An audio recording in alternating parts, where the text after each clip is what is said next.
Saya mengisytiharkan gol Junam. Boom. Aku ada bagi manis-manis dekat dalam live. First buy dah jalan 130, 100 pip, 230. Yang keempat ni tadi dah jalan daripada atas sampai bawah ni 240 pips. So actually dah settle dah, tapi diorang ni suruh hold sampai news lagi seminit. Aku pun tak perasan kalau bukan sebabkan diorang ni yang bagi tahu ada news. So okay lah, part setup dah profit. So yang ni aku tinggalkan sikit untuk news ni. Okay, dah masuk ke 11 lah. Kita tengok. Sekarang aku tengah S Aku masih hold sell yang ni tadi untuk news ni. Bismillah. Nak dia Junam lagi. Dia fly satu pip juga.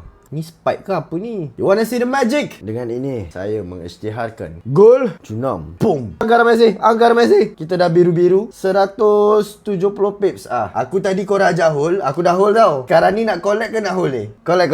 Okay. Collect. Slowly kita collect satu-satu. Alhamdulillah. 220 pips dari atas ni sampai bawah kita sell. Market ni memang gerak macam ni lah, agak liar. Make sure nak masuk account perang. Jangan guna main account, sebab main account kau dah grow account tu lama. Sayangilah account kau. Kita dah win 240 pips, $600, $700. Apa nak bagi? Benda berapa minit je. Aku convert pergi RM berapa. Aku full swing duit raya dengan geng-geng full swing formula. Link ada dekat bio. Tekan link kat bio, tekan 3 titik ke atas, tekan open in browser. Kau yang tak reti trade, claim je ebook free dari full swing formula punya ebook. Dekat dalam tu akan ajar semua benda. Lepas tu kita boleh full swing duit raya sama-sama. Link ada kat bio. Total win untuk malam ni sahaja 960 pips. So busuk-busuk kalau kau entry lot 0.02 5 layer, kau boleh dapat $960. Adalah malam ni saja kau boleh dapat gaji 3 bulan orang, RM5,000. So siapa-siapa yang nak raya meriah, standby.